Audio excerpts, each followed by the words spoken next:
الحمد لله العفو الغفار العزيز الجبار مصرف أنواع الأقدار ليمتاز الأخيار عن الأشرار. تفضل على العباد بالنعم الغزار والخير الدرار، ويتخلل ذلك بعض المصائب لحكم ومصالح قدرها الحكيم الغفار. وأشهد أن لا إله إلا الله وحده لا شريك له الواحد عالم الأسرار ومدبر الأمر في الليل والنهار. وأشهد أن محمدًا عبده ورسوله المختار. وصفه رب العالمين بقوله: لقد جاءكم رسول من أنفسكم عزيز عليه ما عنتم حريص عليكم بالمؤمنين رؤوف رحيم. صلى الله عليه وعلى آله وأصحابه وأتباعه. امام کعبہ اپنے خطبے کا آغاز فرما چکے ہیں، اور اس خطبے کے آغاز میں آپ فرما رہے ہیں کہ اللہ رب العزت نے اپنے بندوں پر کچھ اقدار مقرر فرمائی ہیں، اور اللہ رب العزت نے اچھے اور برے جو ہیں اپنے بندے ان کو جدا جدا کرنے کا طریقہ کار وضع کیا ہے۔ کچھ مصائب بھی اپنے بندوں پر کسی حکمت کی وجہ سے مقرر فرما دیے ہیں، اور اللہ تعالیٰ لیل و نہار ان کی تدبیر فرمانے والا ہے۔ اور حضور نبی رحمت صلی اللہ علیہ وسلم پر درود و سلام ہوں، اور سرکار دو عالم صلی اللہ علیہ وآلہ وسلم آپ پر ہزاروں کروڑوں رحمتوں کا نزول ہو۔ وہ ہمارے آقا جن کے بارے میں اللہ نے یہ ارشاد فرمایا کہ ایسے رسول اللہ رب العزت نے عطا فرمائے ہیں کہ جو حریص ہیں، جو اپنے بندوں پر بڑا کرم اور اپنے غلاموں پہ بڑا رحم فرمانے والے ہیں۔ شیخ عبداللہ بن سلمان المنی اپنے خطبے میں ارشاد فرما رہے ہیں، انہوں نے کلمات گواہی اور کلمات شہادت ارشاد فرمائے ہیں کہ اللہ رب العزت کے علاوہ ہم اقرار کرتے ہیں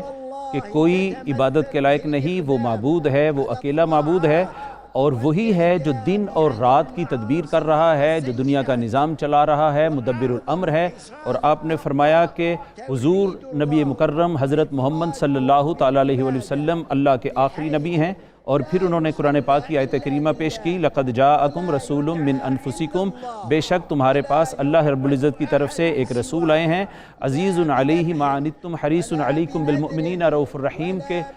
امتیوں کا مشقت میں پڑنا حضور علیہ السلام کے اوپر گراں گزرتا ہے۔ اور آپ نے فرمایا کہ حضور علیہ السلام اپنے امتیوں کے لیے رحیم بھی ہیں اور غفور بھی ہیں۔ اور ارشاد فرمایا: وقال تعالى: واعبدوا الله ولا تشركوا به شيئا. وقال تعالى: ذلكم اور الله ارشاد فرمایا: ربكم ومن يتق الله يجعل له مخرجا، جو اللہ رب العزت سے ڈرتا ہے اللہ تعالیٰ اس کے لیے ایگزٹ کے راستے بنا دیتا ہے۔ اور پھر تقوی کی اہمیت کو بیان فرماتے ہوئے گناہوں سے دور رہنے کا حکم دیا جا رہا ہے، اور اللہ رب العزت کی توحید کا درس دیتے ہوئے فرما رہے ہیں عبادت صرف اللہ کی جائے، اور اسی سے لو لگائی جائے، اسی سے مانگا جائے، اور اسی کی عبادت اور بندگی اختیار کرتے ہوئے شرک سے بچا جائے، کیونکہ شرک ایسا گناہ ہے جو کبھی بھی اللہ رب العزت معاف نہیں فرماتا۔ اسی طرح شیخ ارشاد فرما رہے تھے کہ اللہ رب العزت نے ہی تمہیں پیدا کیا ہے، نہ صرف تمہیں پیدا کیا ہے بلکہ تم سے پہلوں کو بھی پیدا کیا ہے۔ پھر فرمایا کہ چونکہ کائنات ارض و سما کا مالک اللہ رب العزت ہی، صرف وہی سزاوار ہے کہ عبادت صرف اسی کی جائے اور تقوی اسی طرف اختیار کیا جائے۔ اور ارشاد فرما رہے ہیں: شکر کرنے والے بندے بن جاؤ، اللہ کا شکر بجا لاؤ، آج شکر بجا لانے کا دن ہے۔ اور شہادت توحید یہی ہے کہ لا الہ الا اللہ کا کلمہ پورے دل سے کہو، حضور کی رسالت کا اقرار کرو، اور حضور کی ختم نبوت کو اپنے دل میں جگہ دو۔ ما کان محمد ابا احد من رجالکم ولکن رسول اللہ وخاتم النبیین وکان اللہ بکل شیء علیما۔ حضور علیہ السلام کی مطابقت کی بات کر رہے ہیں۔ آقا علیہ السلام کے نقش قدم پر چلنے کی بات کر رہے ہیں اور حضور کی سنتوں پر عمل کرنے کی وصیت فرما رہے ہیں، اور فرما رہے ہیں کہ حضور علیہ السلام اللہ کے آخری نبی ہیں، حضور علیہ السلام کے بعد کوئی نبی نہیں آئے گا، آپ خاتم النبیین ہیں، لہٰذا صرف اور صرف حضور علیہ السلام ہی کی نبوت ہے جو تا قیام قیامت قائم رہے گی۔ فرما رہے ہیں کہ دین مکمل ہو چکا، اور اسی دن یہ آیت نازل ہوئی کہ آج دین مکمل کر دیا گیا، اس میں کسی اضافے کی گنجائش نہیں ہے، بدعتوں سے اجتناب کیا جائے اور حضور صلی اللہ علیہ وآلہ وسلم کی سنتوں کو اوڑھنا بچھونا بنا لیا جائے، یہی دین کا پیغام ہے۔ فرما رہے ہیں کہ حضور علیہ السلام نے یوم عرفہ کے موقع پر جب حضور علیہ السلام پر یہ آیت کریمہ نازل ہوئی اور کہا گیا، اللہ رب العزت نے فرمایا الیوم اکملت لکم دینکم، آج تمہارے اوپر اپنا دین جو ہے وہ تمام کر دیا گیا ہے، واتممت علیکم نعمتی، اور اپنی نعمتیں بھی تمام کر دی ہیں، وردیت لکم الاسلام دینا، اور دین قیامت تک کے لیے اللہ رب العزت نے اپنے ہاں پسندیدہ جو ہے وہ اسلام رکھا ہے۔ اور اب اس حدیث پاک کو پیش فرما رہے ہیں کہ حضور صلی اللہ علیہ وسلم نے ارشاد فرمایا، اسلام کی بنیاد 5 چیزوں پر ہے: اللہ کی توحید کی گواہی دینا، اللہ کے نبی کی رسالت کا اقرار کرنا، اور نماز ادا کرنا اور روزہ رکھنا، زکوٰۃ ادا کرتے رہنا، اور جب استطاعت ہو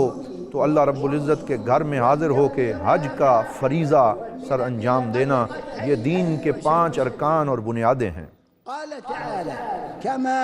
جی، آپ نے فرمایا کہ حضور علیہ السلام نے فرمایا تھا کہ مستحقین کا خیال رکھو اور انہیں اپنے مال میں سے حصہ دار بناؤ، اور اس کے بعد پھر فرمایا کہ اللہ رب العزت پر ایمان باللہ و رسولہ، اللہ پر ایمان لاؤ، اس کے رسولوں پر ایمان لاؤ، و ملائکتہ، اور اس کے فرشتوں پر ایمان لاؤ، و کتبہ و رسلہ، اور اس کی کتابوں پر ایمان لاؤ، اور پھر والقدر خیرہ و شرہ، اور جو تقدیر ہے اس کے نیک اور شر ہونے پر بھی ایمان لاؤ۔ اور اب ارشاد فرما رہے ہیں کہ اللہ رب العزت نے اپنے رسول کو یہ ڈیوٹی اور یہ فرائض انجام دینے کے لیے بھیجا کہ تزکیہ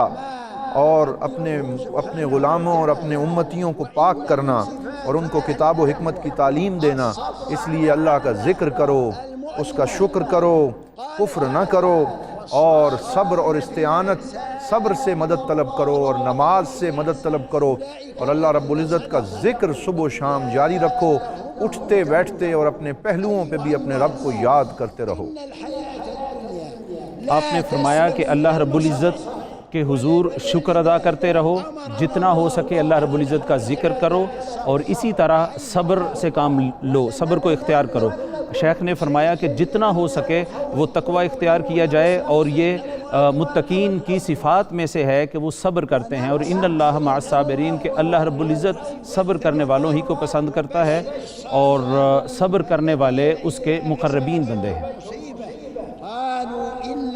اب امام کعبہ اس بات کی تاکید فرما رہے ہیں کہ دنیا کی زندگی مصائب سے خالی نہیں ہے، اور اللہ کے بندوں پہ کبھی کبھی مصیبتیں آتی ہیں، اللہ اپنے بندوں کا امتحان لیتا رہتا ہے، اسی لیے ارشاد فرمایا ہم ضرور تمہیں آزمائیں گے، خوف کے ساتھ، بھوک کے ساتھ، وَنَقْسٍ مِّنَ الْأَمْوَالِ وَالْأَنفُسِ وَالثَّمَرَاتِ، اور یہ پھلوں اور تمہاری جو فروٹس ہیں وہ چیزیں تم سے لے کے تم کو آزمایا جائے گا، اور خوشخبری ہے صبر کرنے والوں کے لیے، جو جب انہیں کوئی نقصان پہنچتا ہے تو وہ اپنے رب پہ یقین کرتے ہوئے کہتے ہیں انا للہ و انا الیہ راجعون۔ جی، صبر ہی کے متعلق امام کعبہ اپنے خطبہ میں یہ ارشاد فرما رہے ہیں کہ اذا اصابتہم مصیبہ، اللہ رب العزت کے بندے وہ ہیں جب انہیں مصیبت آن لیتی ہے، کوئی پریشانی آن لیتی ہے تو وہ کہتے ہیں قالوا انا للہ و انا الیہ راجعون، یہ ہم بھی اللہ رب العزت کے لیے ہیں اور اسی طرف لوٹنے والے ہیں، اور یہ جو آزمائش ہے یہ بھی اللہ رب العزت کی طرف سے ہے۔ تو آپ نے فرمایا جو ان آزمائشوں پر پورا اترتا ہے، تو قرآن پاک کی آیت اتری کہ وَلَنَجْزِيَنَّهُمْ، اللہ رب العزت فرماتا ہے کہ ہم صبر کرنے والوں کو ضرور جزا عطا فرماتے ہیں۔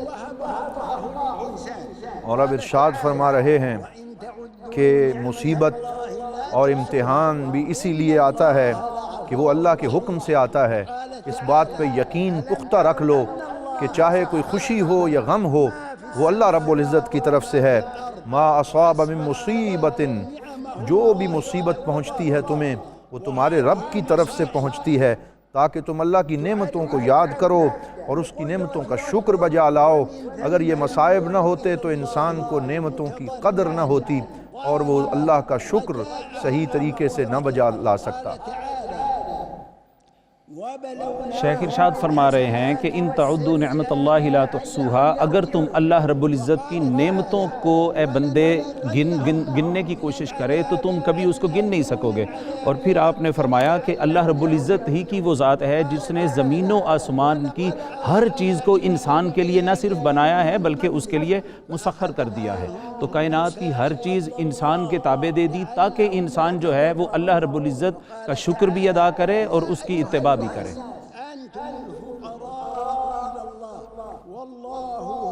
اور اسی موضوع پہ بات کرتے ہوئے مزید ارشاد فرما رہے ہیں کہ یہ آزمائشیں اور مصیبتیں اس لیے آتی ہیں کہ انسان رجوع اللہ کرے، اللہ کی بارگاہ میں سچی توبہ کر لے، اس کی بارگاہ میں سجدہ ریز ہو جائے۔ اور اللہ تعالیٰ فرماتا ہے ہم کبھی کبھی تمہیں چھوٹی مصیبتیں دے کر بڑی بڑی مصیبتوں سے بچا لیتے ہیں، اور جو سختیاں تم پہ آتی ہیں وہ اس لیے تاکہ تم اللہ رب العزت کی بارگاہ کے سچے بندے بن جاؤ اور زبان حال سے یوں کہو کہ ہم فقیر ہیں اور تو غنی ہے، تو بے نیاز ہے، تو عطا فرمانے والا ہے۔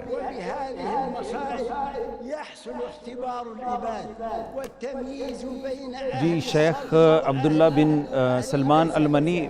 آج صبر کے اوپر اور اللہ رب العزت کی نعمتوں پر شکر ادا کرنے کے حوالے سے اس پہ انفسائز کر رہے ہیں، زور دے رہے ہیں، اور آپ فرما رہے ہیں اللہ رب العزت نے فرمایا یا ایھا الناس، اے لوگو انتم الفقراء، تم فقیر ہو واللہ غنی، اور اللہ غنی ہے۔ اور پھر فرماتے ہیں کہ جو شخص اللہ رب العزت کی نعمتوں پر صبر ادا کرتا ہے، خوشی کا اظہار فرماتا ہے اور پھر اس کی طرف سے آنے والی مصائب کو برداشت کرتا ہے، تو اللہ رب العزت نے فرمایا لا تعلم نفس، پھر کوئی جان نہیں جانتی کہ قیامت کے روز ما اخفی لهم من قرۃ اعین، اللہ رب العزت نے جنت کی شکل میں ان کے لیے جو نعمتیں رکھی ہیں کوئی آنکھ اور کوئی ذہن اس کا تصور نہیں کر سکتا۔ جو لوگ صبر کرتے ہیں ان کے لیے اللہ رب العزت نے آنکھوں کی ٹھنڈک رکھی ہوئی ہے۔ اور اسی سے اہل صبر کا پتہ چلتا ہے کہ کون ہیں جو اللہ کے سچے بندے ہیں اور اس کی بارگاہ میں صبر کے ساتھ عبادت اور بندگی سر انجام دینے والے ہیں۔ اللہ تعالیٰ شر اور خیر دونوں کے ساتھ آزماتا ہے، کسی کو تکلیف سے کسی کو نعمتوں سے آزمایا جاتا ہے، اور یہ شدائد اور یہ مصیبتیں ہمیشہ نہیں رہتی بلکہ پھر اس کے بعد اللہ کی رحمت واسعہ کا نزول ہوتا ہے۔ انتظار کرو، ان قریب اللہ کی رحمتیں برسنے والی ہیں۔ ان مع العسر یسرا کا وعدہ امت سے کیا گیا ہے، اور بے شک آسانیاں اللہ رب العزت عطا فرماتا ہے، اور اللہ تعالیٰ کسی کو ایسی آزمائش میں مبتلا نہیں کرتا جسے وہ برداشت نہ کر سکے۔ فرمایا بے شک اللہ تعالیٰ تم سے آسانی کا ارادہ فرماتا ہے اور وہ تمہیں تکلیف دینے کا ارادہ نہیں فرماتا۔ ہر آزمائش میں بھی اللہ کی رحمت کے نظارے مستور ہیں، اور انہیں صرف اہل نظر اور ارباب حکمت و دانش ہی دیکھ سکتے ہیں۔ شریعت اسلامیہ میں فرما رہے ہیں کہ اللہ رب العزت نے مومن مسلمانوں کے لیے بہت سارا اقتصاد انہیں عطا کیا، بہت ساری انہیں تجارت عطا کی، اور ان اقتصاد اور ان مالی منفعت کے نتیجے میں فرما رہے ہیں کہ جو مستحقین ہیں انہیں اس کا حقدار بنایا جائے۔ اللہ رب العزت یہ چاہتے ہیں کہ غریب اور محکوم لوگوں کو آپ مالی منفعت کے ذریعے انہیں اپنے ساتھ شریک کار کریں اور احترام کریں، اموال عامہ کا بھی اور اموال خاصہ کا بھی، اور کسی کے حق کے اوپر نظر نہ رکھیں، بری نظر نہ رکھیں، اور کسی کی حق تلفی نہ کریں۔ اب امام کعبہ اپنے خطبے میں معاملات کی اہمیت کو بیان فرما رہے ہیں کہ وعدہ پورا کرنے کا حکم دیا گیا ہے،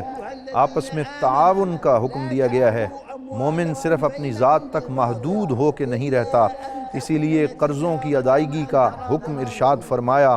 زکوٰۃ ادا کرنے کا حکم دیا، تاکہ پورے مسلمان معاشرے کو اس کا فائدہ پہنچے۔ صدقات کی ترغیب دی جا رہی ہے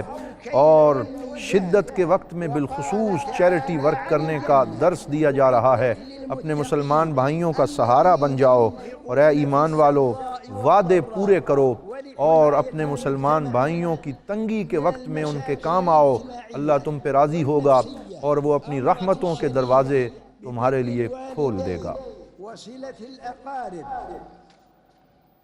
شیخ فرما رہے ہیں کہ اللہ رب العزت نے مسلمانوں کے لیے تجارت کو حلال کیا ہے جبکہ سود کو حرام کر دیا ہے، لہٰذا مسلمان سود سے بچیں۔ اور پھر ایک آیت کریمہ انہوں نے ارشاد فرمائی لا تأکلوا اموالکم بینکم بالباطل۔ اللہ رب العزت فرماتے ہیں کہ اے مومنو تم اپنے درمیان لا تأکلوا اموالکم، ایک دوسرے کے جو اموال ہیں، جو املاک ہیں، بینکم بالباطل، وہ غیر شرعی طریقے سے، غیر صحیح طریقے سے ان پہ قبضہ مت کرو۔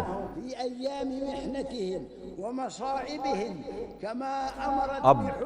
صلہ رحمی کی ترغیب دی جا رہی ہے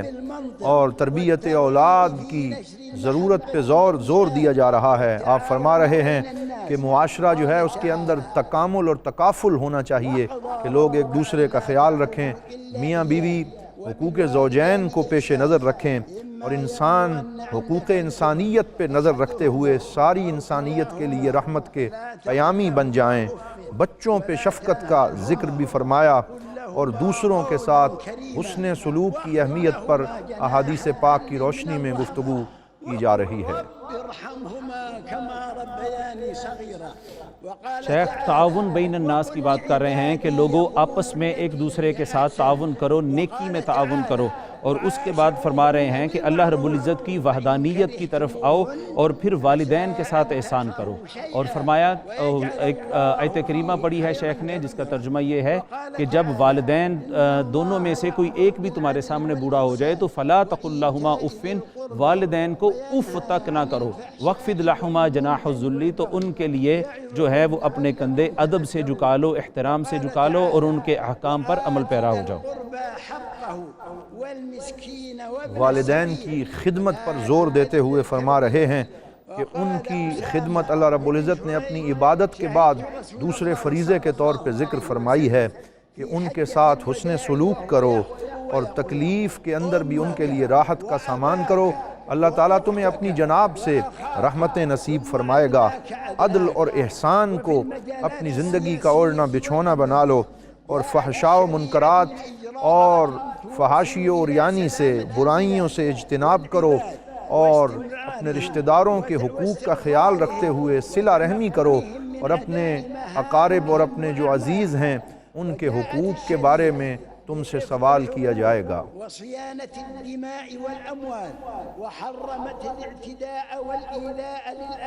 حضور علیہ السلام کے حجت الوداع کے حوالے سے چند نکات بیان فرما رہے ہیں، اور وہ یہ فرما رہے ہیں کہ حضور علیہ السلام نے لوگوں کے حقوق کی ادائیگی کا حکم دیا تھا، اور حضور علیہ السلام نے فرمایا تھا کہ تم لوگ ایک دوسرے کا حق نہیں کھا سکتے، لوگوں کو ان کا حق پیش کرو، اور حفظ الحقوق کی بات کی ہے کہ لوگوں کے حقوق کو محفوظ کرو، کسی کے ساتھ زیادتی نہ ہو، نہ اپنے بھائی کے ساتھ زیادتی ہو، نہ اپنے دیگر رشتہ داروں کے ساتھ زیادتی ہو، اور فرمایا کہ جو تمہارے اقربا ہیں، اعزاء ہیں، ان کے ساتھ حسن سلوک کرو اور ان کے ساتھ قربت اور محبت کو بڑھاؤ۔ اور آپ فرما رہے ہیں کہ دوسروں کو تکلیف دینے سے باز رہو۔ ارہاب اور دہشت گردی کا ذکر کیا کہ اس کی اسلام میں کوئی گنجائش موجود نہیں ہے، مومن کبھی دہشت گرد نہیں ہو سکتا۔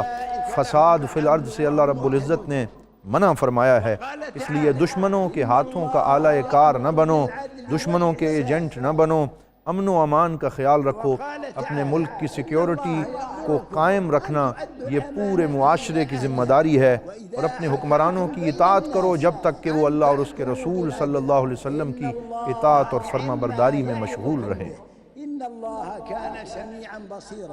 ایک بہت اہم میسج جو ہے وہ امت مسلمہ کو دے رہے ہیں اور فرما رہے ہیں کہ اے امت مسلمہ، تم تفرقوں میں جو پڑے ہوئے ہو،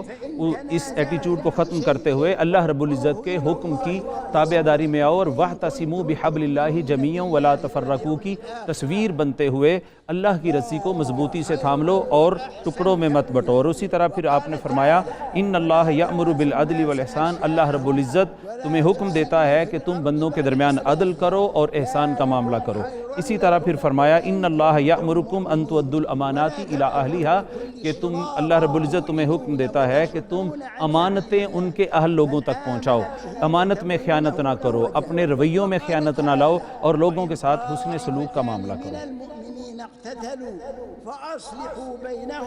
اللہ اور اس کے رسول صلی اللہ علیہ وسلم کی غیر مشروط اطاعت اور فرما برداری کا حکم دیتے ہوئے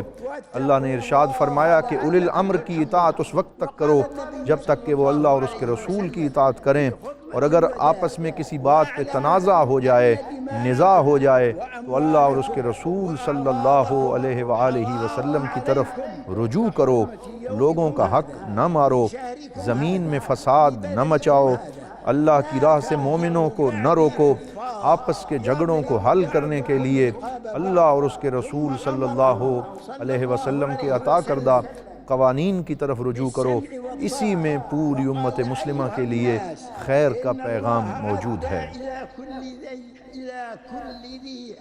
شیخ فرما رہے ہیں کہ مسلمان آپس میں نزاعات کو ختم کریں، چونکہ نزاعات کو ختم کرنا جو ہے یہ اللہ رب العزت کے ہاں مقبول ہے، اور فرمایا وَأَصْلَحُوا بَيْنَكُمْ، اور آپس میں ایک دوسرے کی صلح کروایا کرو۔ وَأَصْلِحُوا بَيْنَكُمَا، دو بھائی اگر لڑ پڑیں تو ان کی کوئی صلح کروائے، یہ اللہ رب العزت کو بہت پسند ہے۔ اور پھر حضور علیہ السلام کے خطبہ کا حوالہ دے رہے ہیں کہ حضور علیہ السلام نے فرمایا وَعْلَمُوا، یہ بات یاد رکھو کہ أَنَّ دِمَاءَكُمْ وَأَمْوَالَكُمْ حَرَامٌ، کہ تمہارا ایک دوسرے کے لیے جو خون ہے اور جو مال ہے وہ حرام ہے، تم ناحق کسی کا خون نہیں کر سکتے اور ناحق کسی کا مال جو ہے اس پر قابض نہیں ہو سکتے۔ اسی طرح حرام ہے جس طرح اس دن، یہ دن کی حرمت ہے اور اس مہینے کی حرمت ہے اور اس سال کی حرمت ہے تمہارے لیے، اور ایک دوسرے کی گردن نہ مارو اور ایک دوسرے کا حق مت کھاؤ۔ اور اب ارشاد فرما رہے ہیں کہ اللہ رب العزت کی عبادت بجا لاؤ، 5 وقت کی نمازوں کی پابندی کرو، رمضان کے روزوں کا التزام کرو، اللہ اور اس کے رسول کی اطاعت کرو، اللہ تعالیٰ جنت عطا فرمائے گا۔ اور اس کے بعد بہت اہم بات فرماتے ہوئے صحت کی حفاظت یہ سلسلے میں شریعت کی تعلیمات کا ذکر کیا جا رہا ہے کہ اللہ رب العزت نے نظام طہارت اور نظافت اسی لیے عطا فرمایا تاکہ مسلمان بیماریوں سے محفوظ رہیں، معاشرے کو صاف رکھنے کا حکم دیا، اور وباؤں کے دور میں احتیاط کرنا یہ در حقیقت عین اسلام ہے۔ اس لیے اب کے جو وبا کا دور ہے اس میں اس پوری احتیاط کو جو پیش نظر رکھا جا رہا ہے یہ اسلام کی حکمت بالغہ کا نتیجہ ہے۔ ظاہری حسن فرما رہے ہیں کہ اس بات میں ہے کہ مومن ظاہری طور پر بھی پاک رہے اور باطنی طور پر بھی پاک رہے، اور اس کے حوالے سے وضو کے فرائض کی بات کی ہے آپ نے، اور فرمایا اذا قمتم الی الصلاۃ، جب تم نماز کا ارادہ کرو، نماز قائم کرنا چاہو تو فاغسلوا وجوہکم، اپنے چہروں کو دھو لو، وایدیکم الی المرافق، اور اپنے کوہنیوں تک اپنے ہاتھوں کو دھو لو، وامسحوا برؤوسکم، اور اپنے سروں کا مسح کرو، وارجلکم الی الکعبین، اور اپنے پاؤں کو جو ہے وہ ٹخنوں تک دھو لو۔ اس کے بعد آپ نے فرمایا کہ جب تم میں سے کوئی شخص جنابت میں پہنچ جائے تو فوری پاکیزگی اختیار کرے، اپنے کپڑوں کی پاکیزگی اختیار کرے، اور اسی طرح اللہ رب العزت کے حضور یہ کہتا رہے، التجا کرتا رہے کہ وَإِذَا مَرِضْتُ فَهُوَ يَشْفِينِي، کہ مولا کریم جب میں بیمار ہوتا ہوں تو تو ہی، تیری ہی وہ ذات ہے جو مجھے شفا دیتی ہے، ساری نعمتیں تیری ہی طرف سے ہیں۔ اور پھر فرمایا کہ يُحِلُّ لَهُمُ الطَّيِّبَاتُ وَيُحَرِّمُ الْخَبَائِثَ، تمہارے لیے اللہ رب العزت نے پاکیزہ چیزیں جو ہیں وہ حلال کر دی ہیں اور جو ناپاک چیزیں ہیں وہ تمہارے لیے حرام کر دی ہیں۔ حضور نبی رحمت صلی اللہ علیہ وسلم نے ارشاد فرمایا کہ کسی مریض کو صحیح شخص کے پاس نہ لایا جائے، اور اسی طرح طاعون کے دور میں سرکار دو عالم صلی اللہ علیہ وسلم کی تعلیمات موجود ہیں کہ جس زمین پہ طاعون کا مرض موجود ہو وہاں نہ جاؤ، اور اگر وہاں پر آ جائے تو وہاں سے باہر نہ نکلو۔ اسی اصول کے پیش نظر علماء و فقہائے اسلام نے یہ اصول وضع کیے ہیں کہ وبا کے دور میں زیادہ سفر سے اجتناب کیا جائے۔ اسی وجہ سے مملکت عربیہ السعودیہ نے اس مرتبہ حج کے عام اجتماع کو موقوف کرنے کا فیصلہ کیا تاکہ صرف سعودیہ کے اندر موجود افراد جو مختلف نیشنلٹیز سے تعلق رکھتے ہیں وہ تمام امت مسلمہ کی نمائندگی کرتے ہوئے مخصوص اور محدود طریقے سے حج کا یہ فریضہ سر انجام دے رہے ہیں تاکہ یہ وبا مسلمانوں کے اندر نہ پھیلے اور حج کا فریضہ بھی انجام دے دیا جائے۔ تو یہ ایک ایسی خوبصورت اور حکیمانہ رائے ہے جس کو اس سال کے لیے اختیار کیا گیا ہے۔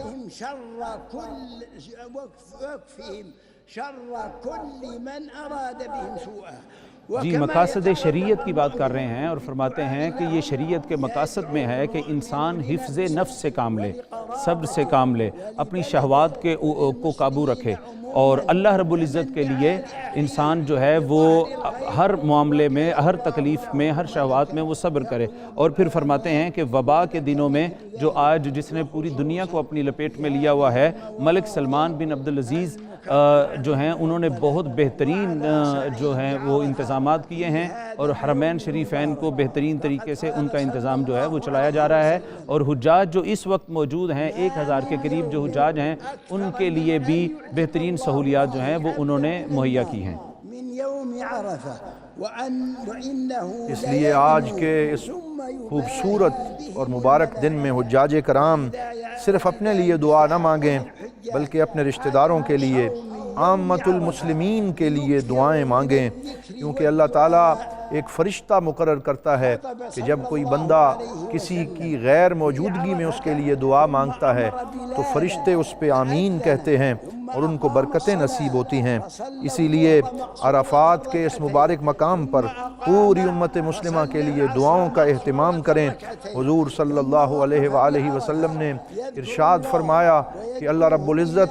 عرفات کے دن اور 9 ذی الحج یوم عرفہ کو سب سے زیادہ اپنے بندوں کی بخشش و مغفرت فرماتا ہے اور اپنی مخلوق پہ نظر کرم اور نظر التفات فرماتا ہے۔ اور آپ نے فرمایا کہ آج کے روز جو عرفات میں جمع ہیں ان کے لیے خوشخبری یہ ہے کہ فرشتے ان کے اوپر جو ہے وہ فخر کرتے ہیں، اور ان کے اوپر فرشتے یہ رشک کرتے ہیں کہ کاش ہم آج ان کی جگہ پہ موجود ہوتے۔ اور آپ نے فرمایا کہ یہ وہ عظیم دن ہے کہ جس دن انسان اور مسلمان کو اللہ رب العزت کے ذکر میں کثرت کرنی چاہیے اور اللہ رب العزت کی وحدانیت کا اقرار کرنا چاہیے۔ پھر آپ نے حضرت بلال رضی اللہ تعالیٰ عنہ کے حوالے سے ارشاد فرمایا کہ حضور علیہ السلام نے سیدنا بلال رضی اللہ تعالیٰ عنہ کو حکم فرمایا کہ اے بلال اذان دو۔ آپ نے اذان دی اور اذان کے بعد آقا علیہ السلام نے پہلے 2 رکعت جو ہیں وہ ادا کی، اور اس کے بعد پھر حضور علیہ السلام نے دوبارہ سے 2 رکعتیں ادا کی۔ حضور نبی رحمت صلی اللہ علیہ وآلہ وسلم کے حج کو یاد کر رہے ہیں اور اپنے خطبے میں ان یادوں کو تازہ کرتے ہوئے ارشاد فرما رہے ہیں کہ اسی مقام پہ حضور نبی رحمت صلی اللہ علیہ وسلم نے خطبہ حج ارشاد فرمایا، ظہر اور عصر کی نماز کو جمع فرمایا، پھر آپ مزدلفہ تشریف لے گئے اور وہاں پر مغرب اور عشاء کی نماز کو پڑھا اور مینا کے اندر قیام فرمایا، اور رمی الجمرات کا جو طریقہ ہے اس کو اپنی امت کو تلقین فرمایا، اور پھر حج سے فارغ ہونے کے بعد آپ نے حلق کروایا اور قربانی دی، اور پھر آپ نے طواف وداع فرمایا۔ یہ ساری سنتیں اپنے کریم آقا کی تازہ کرنے کے لیے آج ہم سب اس میدان میں موجود ہیں اور پوری امت مسلمہ کے لیے اپنے رب کریم سے خیر، رحمت اور فضل کا سوال کر رہے ہیں۔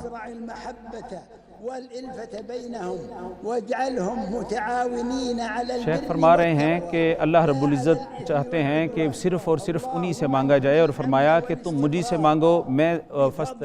فدعونی استجب لکم، مجھ سے دعا مانگو میں تمہاری دعاؤں کو پورا کروں گا۔ اور آپ نے فرمایا کہ اللہ ہی سے دعا مانگنی چاہیے، اللہ رب العزت سے بیماریوں میں شفا بھی اللہ سے مانگنی چاہیے، اس کا فضل، اس کی نعمت، اس کی رحمت، ان سب کے حصول کے لیے اللہ رب العزت ہی کی طرف انسان کو متوجہ ہونا چاہیے۔ اب آپ دعائیں کر رہے ہیں پوری امت مسلمہ کے لیے، امن کی دعا، امان کی دعا، استقرار کی دعا،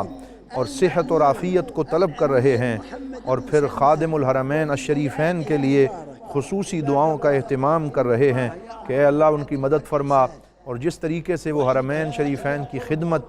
سر انجام دے رہے ہیں یا اللہ ان کے لیے اس کو اور زیادہ آسان فرما، اور جتنے حجاج کرام آئے ہیں یا اللہ ان کے صدقے پوری امت مسلمہ پر رحمت فرما۔ وصلوا على رسولكم ونبيكم محمد صلى الله عليه وعلى آله وأصحابه أجمعين، والحمد لله رب العالمين، وصلى الله على نبينا محمد وعلى آله وأصحابه أجمعين۔ شیخ عبداللہ جو ہیں انہوں نے اپنے خطبے کا اختتام یہاں پر کیا ہے کہ جو ولی عہد ہیں سعودیہ کے محمد بن سلمان، ان کے حوالے سے انہوں نے دعا کی ہے کہ اللہ رب العزت انہیں مملکت کو بہترین طریقے سے چلانے اور پوری امت کے لیے فائدہ مند اقدامات اٹھانے کی توفیق دے۔ اس کے لیے انہوں نے ان کا شکریہ ادا کیا، اور انہوں نے کہا کہ اعطاء ذی القربیٰ کرو، اپنے قریبی رشتہ داروں سے احسان کرو، اللہ رب العزت کا ذکر